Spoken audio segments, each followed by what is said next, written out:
কিয়ামতের আগে আগে আরো কিছু মানুষকে আল্লাহ পাক কিন্তু শূকর এবং বানরে পরিণত করবেন। এই হাদিসটা কি জানেন?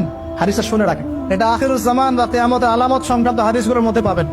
আল্লাহ রাসূল সাল্লাল্লাহু আলাইহি ওয়াসাল্লাম বলেছেন, কিয়ামতের আগে আগে আমার উম্মতের মধ্যে, ভালো করে শোনেন, কিয়ামতের আগে আগে আমার উম্মতের মধ্যে একদল মানুষ বের হবে যারা মদ পানকে হালাল মনে করবে। কাকে?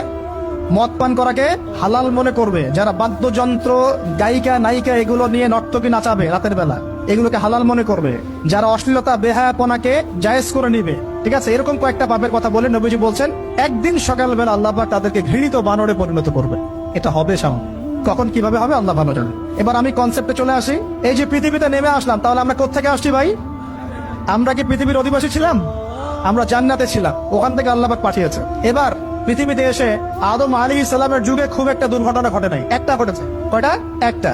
ভাই হাবিলের কোরবানি কবুল হয়, কাবিলের অন্তর্দাহ হয়, জ্বালা হয়। কেন হাবিল একটা